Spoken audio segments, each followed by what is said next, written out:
자, 룩인사이드 TV에서 또 뭐죠? 장코치의 공감 코칭 양쪽에서 동시에 라이브로 지금 진행하고 있습니다. 저희가 지난번까지 양재동 스튜디오에서 냅도유를 1편부터 12편까지 진행을 했고요. 심리 쪽보다 조금 더 넓게 하자는 얘기가 있어서 좀 더 폭넓은 주제를 다루기 위해서 이름을 김앤장 공감 토크쇼로 바꿨어요. 김앤장 많이 들어보셨죠? 김장은 아니고요. 김앤장입니다. 법률사무소. 약간 패러디 같지만 저희 나름대로 또 한번 이름을 만들어 봤습니다. 김앤장. 김장. 저는 이제 미술심리 에세이 작가로 활동하고 있는 묵산 김태형이고요. 저는 어떤 사안에 대해서 심리와 예술의 관점에서 항상 이제 바라보는 그런 토크를 진행할 때고요. 또 우리 이제 장현숙 선생님은 부모교육 전문가이시면서 공감 코칭 전문가로서 어떤 그런 관점에서 우리 주변에서 일어나는 다양한 상황들을 나누는 토크쇼가 되도록 한번 진행을 해보겠습니다. 그리고 지금은 뭐 게스트가 없지만 지금 장비가 아직 완전히 준비가 안 돼서 장비가 준비된다고 하면은 게스트를 초대해서 또 지역의 유명 인사들하고 얘기를 한번 나눠보는 그런 토크쇼가 되도록 해보겠습니다. 그래서 지금 우리가 무명은 안 나오죠? 유명만 나오죠? 아, 유명. 네, 그렇죠. 무명은 안 나옵니다. 저는 천도 무명천은 안 좋아해요. 아, 그러시구나. 네, 비단만 좋아합니다. 비단 같은 분을 모시도록. 이렇게 고급스러울 수가. 옷은 이렇게 면을 입고 좋아하는 건 비닐이란다. 아유, 큰일 났네. 자, 웃기려고 좀 해봤습니다. 유명한 인사나 전문가들 패널을 초대해가지고 우리 사회에서 일어나는 핫 이슈들, 그 다음에 해결해야 할 사회적 과제, 환경, 문화, 복지, 교육, 또 국가적인 정책에 대해서 다양한 정보와 견해를 들을 예정입니다. 어쨌든 방송 회차를 거듭할수록 남양주를 대변하고 시민들의 공감을 이끌어내는 그런 채널이 되도록 하겠습니다. 자, 그리고 오늘의 주제는 뭐죠? 한번. 네. 꿀팁 공개. 그렇죠. 꿀팁을 공개하겠습니다, 여러분. 공개드리겠습니다. 그리고 우리 장현숙님은 이렇게 요 책으로 지금 활동을 하고 계세요. 이렇게 지금 코로나 상황이라서 강연이 많지는 않지만 그래도 요걸로 이제 활동을 하고 계시고, 요 책에 나온 내용 중에서 하나 한 꼭지를 뽑아서 우리가 좀 얘기를 해보려고 해요. 자, 사례를 읽어보겠습니다. 아, 제 목소리가 좋다는 평가들이 많아서 제가 중학교 1학년 딸이 있는데 딸에게는 없으면 죽고 못 살 정도로 친한 친구 둘이 있습니다. 서로 집에 돌아가면서 파자마 파티도 할 정도로 친하게 지내서 저도 잘 알고 아이들 엄마들이랑도 친합니다. 그런데 최근에 2명이서 내 딸 아이를 왕따 시키는 모양이에요. 아이가 밥도 잘 안 먹고 한숨만 쉬기에 왜 그러냐고 물어봤더니 친구들과 다툼이 있었다고 합니다. 새 아이는 모두 BTS 팬인데 2명은 정국이 팬이고 내 딸아이는 지민이 팬이거든요. 서로 자기가 좋아하는 아티스트 얘기하다가 의견 충돌이 있었던 모양이에요. 아이가 너무 힘들어하니까 안타까운 마음이 듭니다. 전에도 셋이서 토닥토닥 거리다가도 다시 아무 일도 없었다는 듯이 지내기도 했는데 이번에는 좀 오래가는 것 같습니다. 제가 아이들을 불러다가 먹을 걸 만들어주고 타이르고 싶기도 하고 엄마들을 만나서 부탁도 해보고 싶기도 한데 딸아이에게 그런 얘기를 했더니 내가 어린애야? 내가 알아서 할 테니까 제발 엄마는 아무것도 하지 말고 가만히 있어! 엄마가 나서면은 나 학교 안 가! 이렇게 하며 핀잔을 주고 협박을 합니다. 어떻게 하면 좋을까요? 자, 이런 사연이 있었네요. 아이고, 참 괴롭겠다. 예, 애도 괴롭고, 네. 엄마도 괴롭고, 네. 둘 다 괴로운 그런 네. 상황인 것 같은데요. 네. 뭐, 사연에 들어가기 전에, 네. 목사님은 네. BTS 잘 아시죠? BTS를 제가 집중해서 듣진 않고요. BTS가 굉장히 유명하다는 걸 알고 있죠. 아, 뭐 멤버가 몇 명인지. 아, 그런 거 자꾸 물어보면 좀 괴롭습니다. 잘 몰라요. 한 5명인가요? 죄송합니다. 아, BTS 이거 안티팬들. 예, 아, 7명이고요. 네, 7명. 예. 행운의 7. 예, 그래도 다른 네. 아티스트들은 몰라도 네, 네. BTS는 우리나라를 세계에 알리고 있는 그런 또 특별한 아티스트니까 네. 알아두시면은 네. 뭐 요긴하게 네. 쓰일 수 있지 않을까. 제가 고백하건데 우리 올리브님이 저의 누님이세요. 혼나면서 시작하는 실방. 편집할 수도 없고. 자, 알겠습니다. 혼났습니다. 참고로 저도 여기 네. 딸아이와 마찬가지로 네, 네. 지민이의 팬입니다. 아, 정말요? 아, 네. 오. 그 신비로움은 어떻게 할 수가 없습니다. 네. 예. 비밀 하나 더 공개하자면 우리 협동조합 대표이사님이 이수경 선생님도 엄청난 팬이세요. 네, 네, 네. 아니 정말 네. 많으세요. 많죠. BTS가 맞아요. 연령을 초월해서 네, 좋아하는 분들이 많으시더라고요. 예, 꼭 애들만 좋아하는 건 아니고, 네, 예, 굉장히 연세 드신 분들도 네. 뭐 최근에 보니까 이금희 씨도 BTS 이금희 씨도. 팬이라고, 오, 예, 예, 그러시구나. 참 많아요. 네. 뿐만이 아니라, 예. 스토리가 있다고 얘기를 다들 좋아하시더라고요. 나이 든 분들도. 네, BTS가 예, 예. 아주 예, 괜찮은 그렇죠. 사람들이라고. 네, 네, 네. 그래서 네네. 뭐 어디에 가서 대화에 빠지지 않으려면 그래서 멤버가 몇 명이고 또 멤버 이름이 네네. 또 누구 누구인지 정도는 또 알아두면 네. 좋지 않을까. 아, 대화가 어디 가서 안 되겠군요. 자. 어쨌거나 지금 네. 이 사연을 봐도 엄마가 걱정이 너무 많은 것 같아요. 그러네요. 그리고 그러겠어요. 이게 또 이 여자 친구들 같은 경우는 네. 이게 셋이 문제예요. 셋이. 셋이. 맞아요. 둘이나 넷이면은 네. 아무 문제가 없는데 어. 또 셋이다 보니까 저도 옛날에 그런 걸 겪었거든요. 네. 요렇게 셋이서 친하게 지내다가 어느 날은 또 요렇게 또 둘이 친하고 한 명 요렇게 또 그렇게 또 따시키고 네. 이제 그때는 딸한 말이 없었죠. 지금은 이제 딸하고 얘기를 하는데 또 나중에 또 어느 날은 또 요렇게 친하고 요렇게 친하고 네. 요렇게 되는데 이제 그러다가도 결국은 뭐 다시 또 없던 일로 되고 그 과정이 다 아주 사소한 것부터 시작을 하니까 네. 그렇게 되기는 하죠. 근데 저는 이제 이 사례를 보면서 네. 줄탁동시라는 줄탁동시. 그 네. 단어가 생각이 났거든요. 네. 목사님도 줄탁동시가 뭔지는 네, 네. 줄탁동시를 많이 쓰시는 분도 주위에 계시고 일단 또 오늘 그 방송 준비하면서 제가 이 책에 나오는 그 내용을 읽었어요. 그래서 네, 줄탁동시 잘 알고 있죠. 네네네. 네. 저는 이제 양평에 살잖아요. 네. 예, 양평에 살고 제가 양평으로 이렇게 이주를 하게 된 그 원인이 네. 저희 두 아이들이 아토피가 굉장히 심해서 네네네. 그 건강 때문에 조금 공기 좋고 물 맑은 데로 가면 좀 나을까 해서 이사를 가게 됐고 네. 이제 이사를 해서 제가 처음에 아이들에게 유정란을 먹여야겠다. 유정란. 네. 오. 아 그런 야심찬 포부를 가지고 야심찬. 예. 네. 닭을 키웠습니다. 네. 닭을 한 수컷 한 마리에다가 네. 암컷 5마리 이렇게 해서 6마리 정도 키웠었거든요.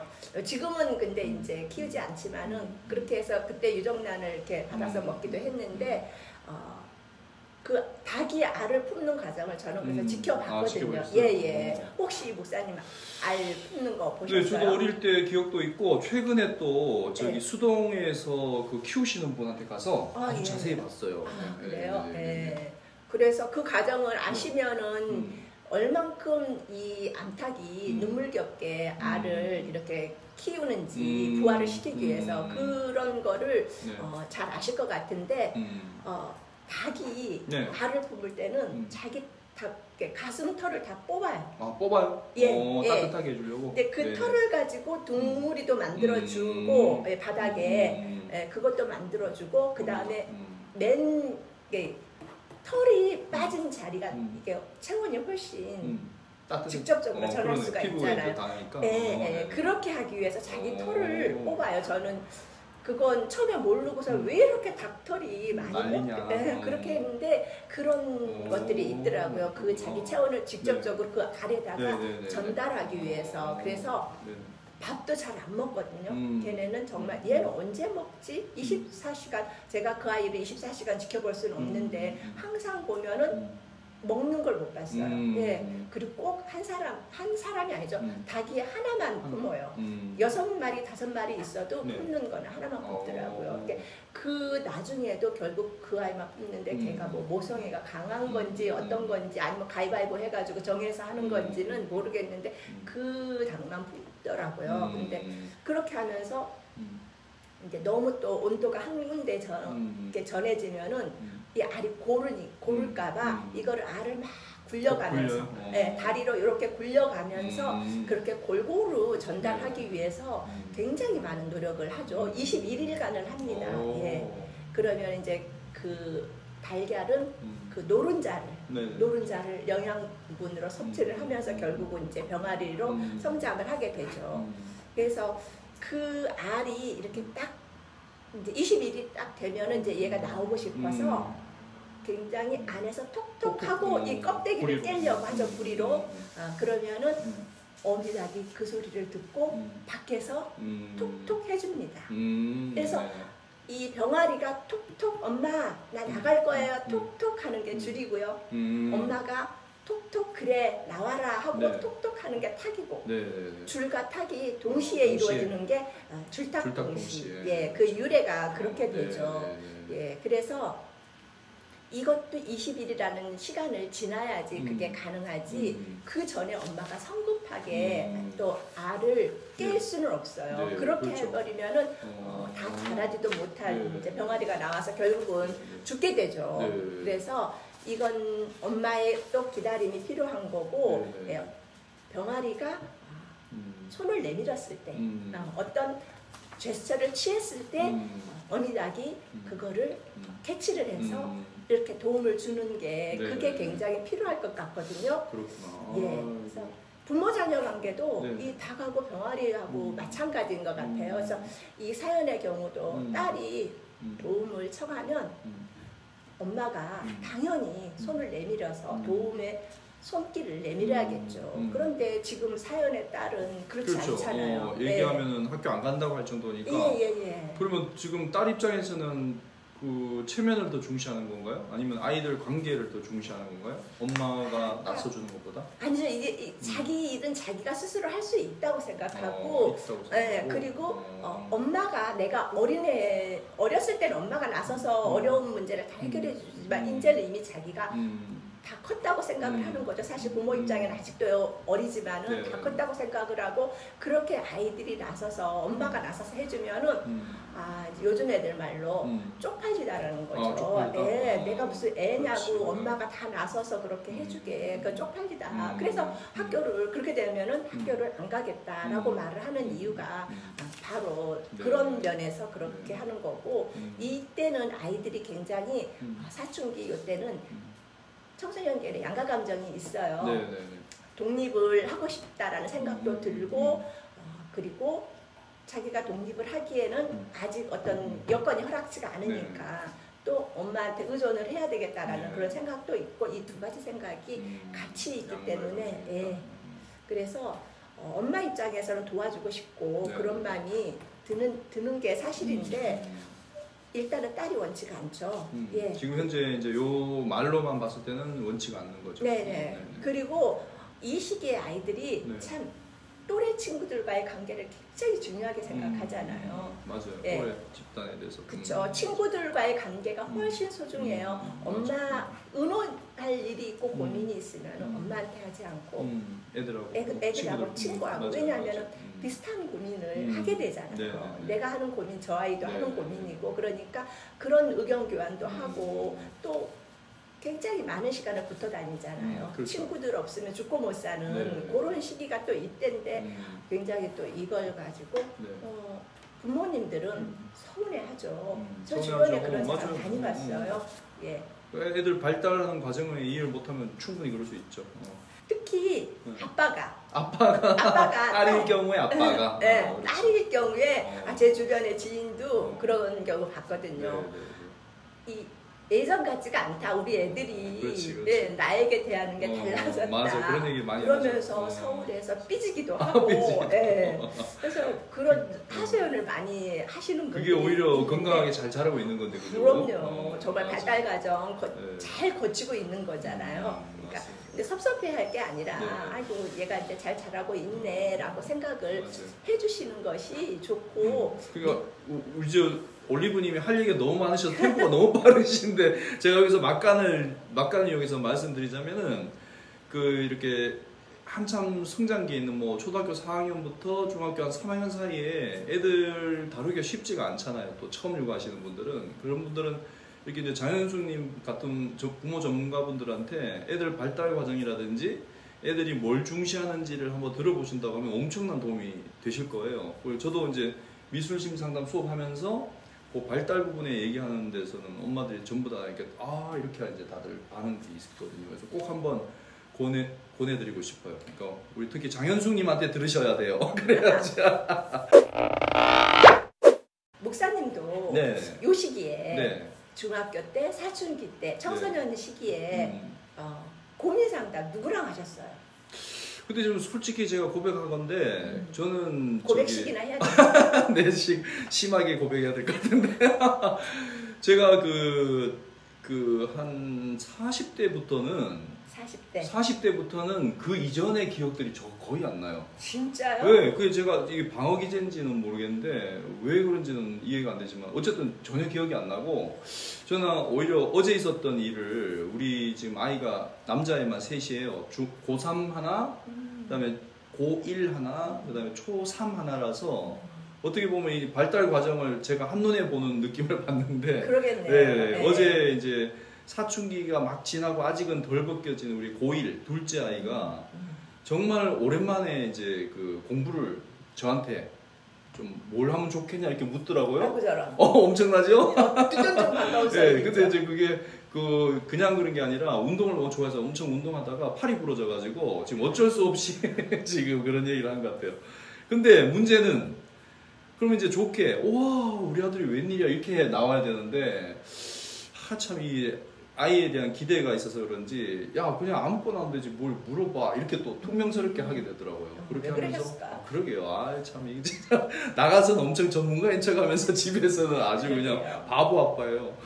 그런데 이제 어쨌든 영어를 하기로 했어요. 오랜만에 영어를 하기로 해서 제가 이제 영어 전공이 아니니까 EBS를 딱 켜놓고 아이하고 같이 앉아서 이제 이렇게 하는데 애가 이제 이렇게 멍하게 듣고 있더라고요. 저는 이제 작업하면서 이렇게 딱 봤더니 그래서 너 일로 와봐 해서 옆에 앉혀놓고 어디 줄 쳤는지 한번 보자 했더니 줄을 하나도 안 친 거예요. 그래서 내가 뭐 짜증을 막 냈죠. 머릿속에 줄이 있을 수도 있잖아요. 그러니까요. 그런데 참 제가 진짜 왜 이렇게 어리석은지 모르겠는데. 눈에 보이는 거가 다가 아닌데. 그러니까요. 그래서 야 이렇게 하면 돼 이러면서 이제 다시 켜면서 이제 제가 줄 치는 방법에 대해서 이제 자세히 설명을 해줬어요.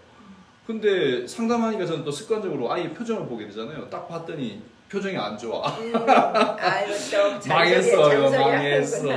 아유 진짜 그래서 사춘기를 우리 둘째 아이를 보니까 아빠가 아무리 뭐 잘한다 하더라도 전문가라 하더라도 그거는 도움이 안 되고 역시 이제 자기 친구들하고 그 공부 끝나고 아무리 전문가여도 내 아이는 또 안 되죠. 왜 운전 가르치는 것도 남편이 가르치면은 그렇죠. 싸움 나죠.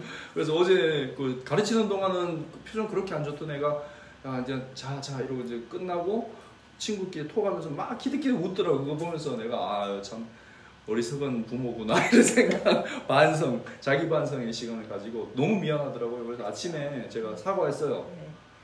오늘은 아빠가 친절하게 알려줄게 이러고 사과를 했습니다만 마음이 여전히 좀 불편하네요. 근데 그게 있더라고요. 이렇게 공부 방법이 우리 때하고 요즘 애들하고 달라요. 맞아요. 우리 때는 뭘 이렇게 음악을 들으면서 공부하면 안 된다고. 맞아요. 배우기도 그렇게 배웠고 집중을 못 한다고. 맞아요. 그랬는데 요즘 애들은 음악을 들으면서 해야지. 더 집중이 훨씬 된다. 더 집중도 잘 되고. 맞아요. 임상고 실험에서도 음악 뭐 특히 이제 클래식 쪽은 훨씬 더 집중이 잘 되죠. 굉장히 어떤 가사도 없고 잔잔한 그런 것도 있기 때문에 또 클래식이 도움이 된다고 하더라고요. 그리고 또 왜 쓰면서 하는 사람이 있고 그래서 다양하죠. 뭐 이렇게 깜지처럼 이렇게 까맣게 이렇게 하면서 하는 사람이 있고 보기만 해도 하는 사람이 있고 근데 요즘 친구들은 보는 거 눈으로 보면서 해도 잘 하더라고요. 요즘 또 애들이 우리보다 훨씬 더 센스도 있고 뛰어나요. 사실 지능적으로도. 그래서 사실 우리가 뭐 이렇게 이래라 저래라 할 처지가 못 되는데 사실은 우리가 착각의 속에 빠진 거죠. 나는 잘하고 얘는 미숙하다 이렇게.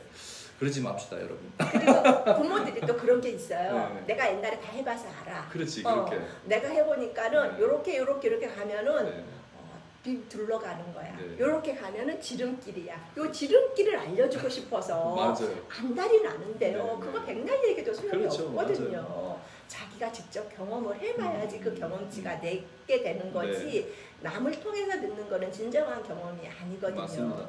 그 목사님도 뭐 부모들이 이렇게 해라 어렸을 때 또 기억이 안 나신다고 기억은 안 나지만 지금도 저는 누가 이렇게 하라 그러면은 기본적으로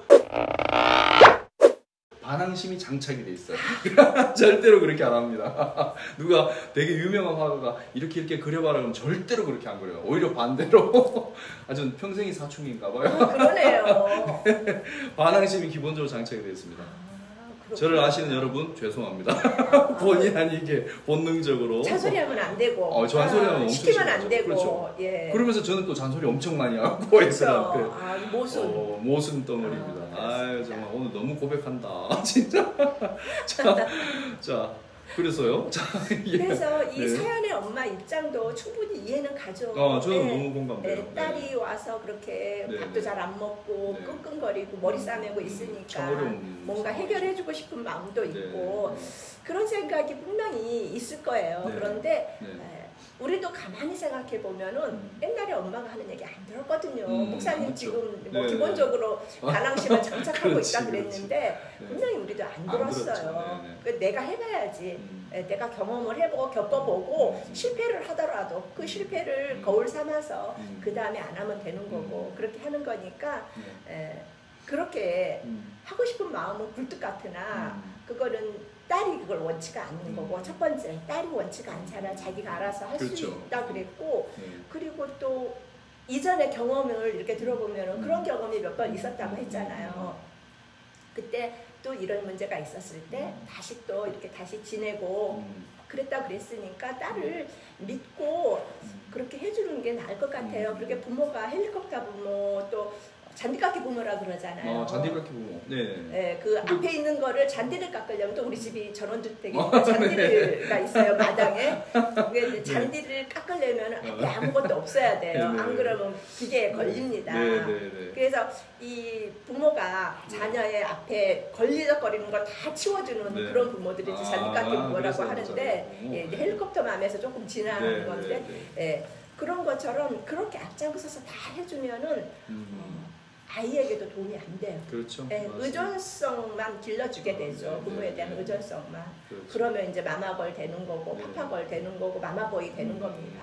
그래서 아이의 의견을 존중을 우선 해주는 그게 필요하고 이렇게 보니까 애도 자기가 해결할 수 있다라는 그런 의지도 있네요. 보니까. 그런가요? 그러니까 부모의 도움을 단호하게 거절을 하죠. 지금 당장 그런 문제가 있어서 조금 뭐 친구하고 그런 문제는 있지만은 그거를 자기가 해결할 수 있는 힘은 있는 것 같아요. 그 힘이 있어요. 근데 저는 이제 좀 생각이 약간은 다른데 이게 이제 그 아이 입장에서 이제 봤을 때. 제가 만약 그 아이라고 하면은 지금 되게 친했던 친구가 갑자기 이제 나를 적대시한다.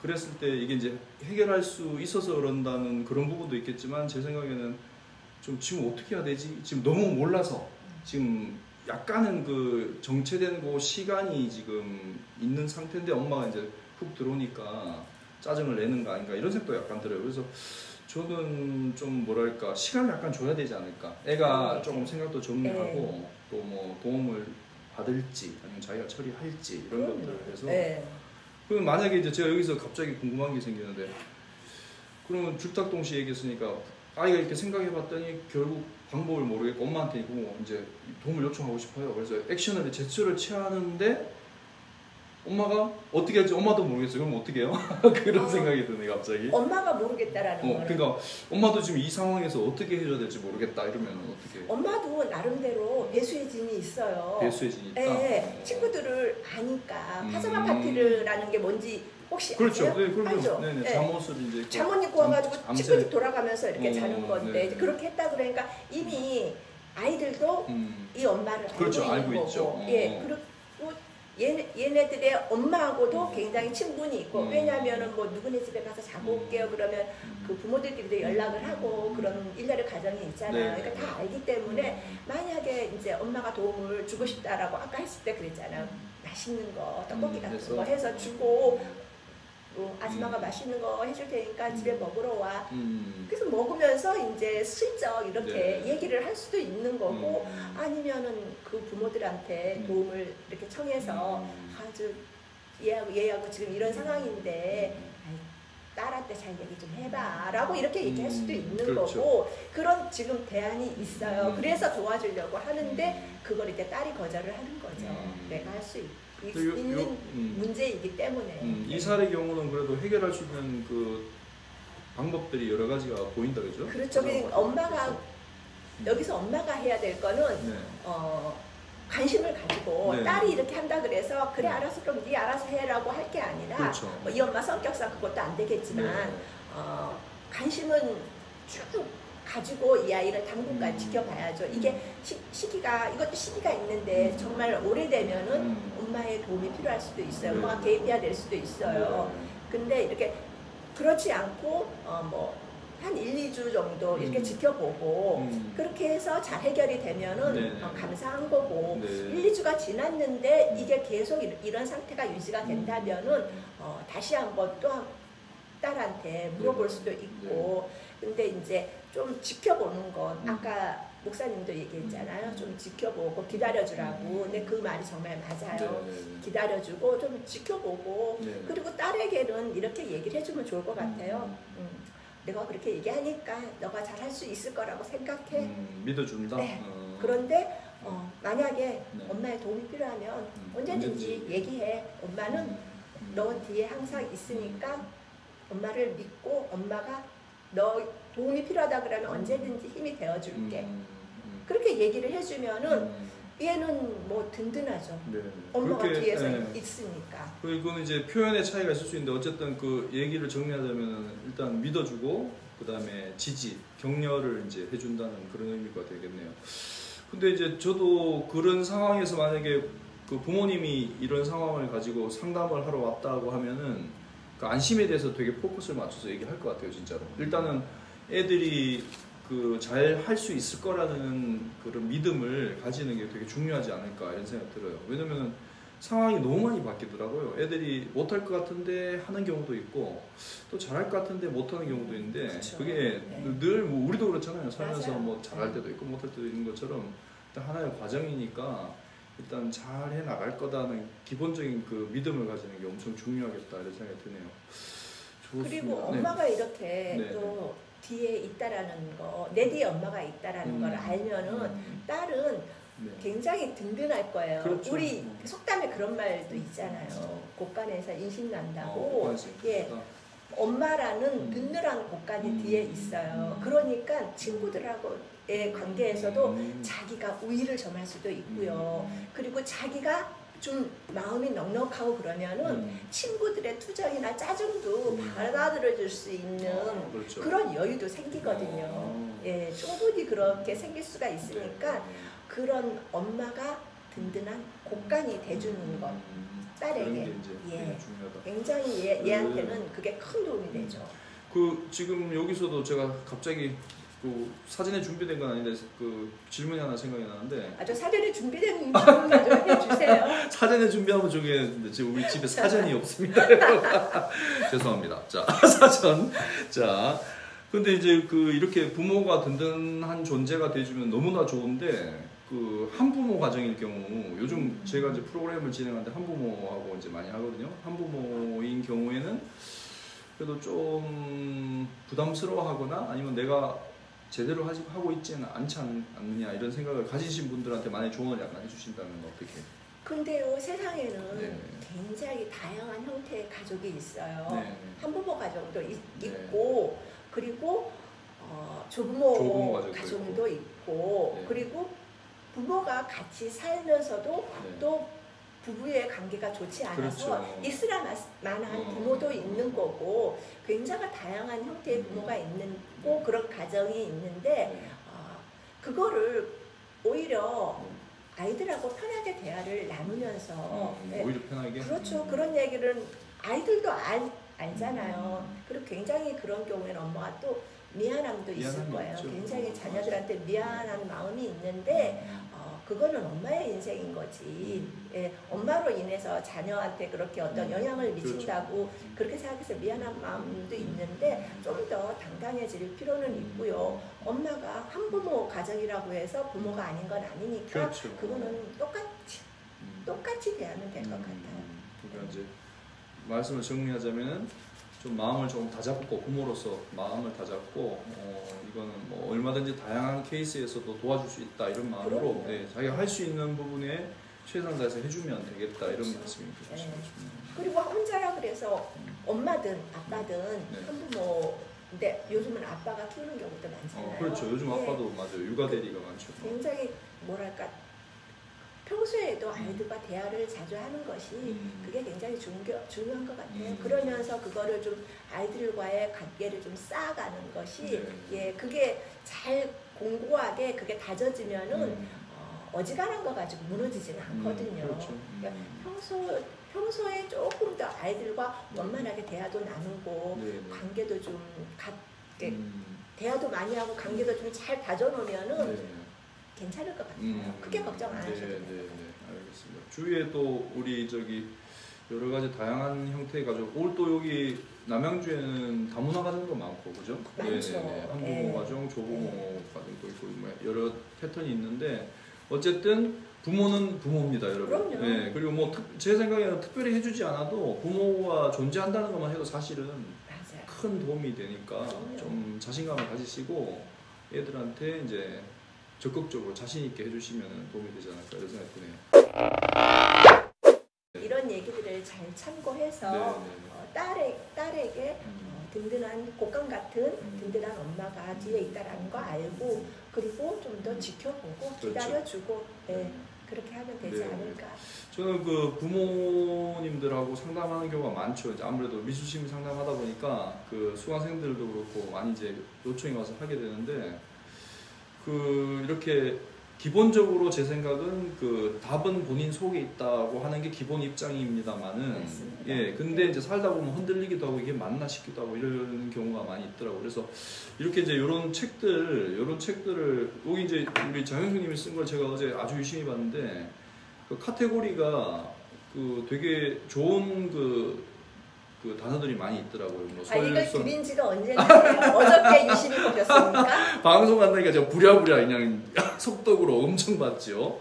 그랬더니 뭐 이소부화도 있고 솔선수범도 있고 이중구성 메시지도 있고 또 우리가 많이 못 들어봤을 것 같은 뭐 코이 법칙 또 크루스테스의 침대 이런 것들이 이제 나와요. 그래서 제 생각에는 뭐 하나의 그 정보, 팁 이런 것들이 될 수 있어서 이런 뭐 강연이라든지 책을 참고로 한번 보시면 힌트가 돼가지고 내 방법을 쓰겠지만 어쨌든 좋은 자극제로서 충분히 역할을 하지 않을까 이런 생각 들어요. 그래서 책을 꼭 사십시오, 여러분.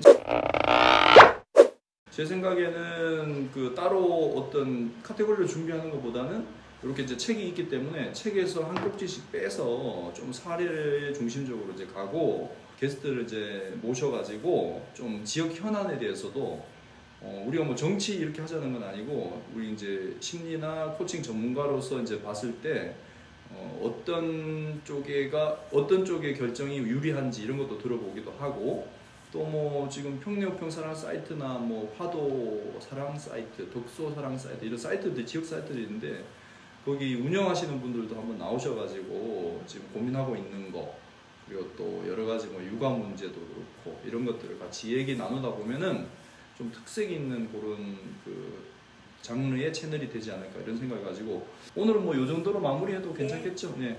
한 말씀 첫 방송인데 한 말씀 해주세요. 그런 말이 있어요. 시작은 미약하나 그 끝은 창대하리라. 우리가 지금 그전에는 다른 분께서 계속 서포트 해주고 저희는 그냥 편하게 토크만 했었는데 지금은 여러 가지 일을 우리가 동시에 하면서 이렇게 하니까 조금 어수선하기도 하고 전과는 조금 다른 모습들을 보셨을 텐데 조금 한 해 거듭될수록 좀 더 정돈된 그런 방송이 되지 않을까 싶고 저희는 무엇보다도 여러분들의 응원이 굉장히 많이 필요합니다. 여러 가지 주위 사람들하고 이제 협업을 해가지고 하기 때문에 뭐 이게 난 또 인간적으로 좋을 것 같은데 편하게 그냥 하면 될 것 같아요. 이게 유튜브 또 방송의 특징이니까 이렇게 해서 진행하면 되겠습니다. 하여튼 오늘 첫 방 준비하느라고 고생하셨습니다. 아닙니다. 뭐 좋은 하여튼 여러분 다음 시간에 또 뵙도록 하겠습니다. 여러분 반가웠습니다.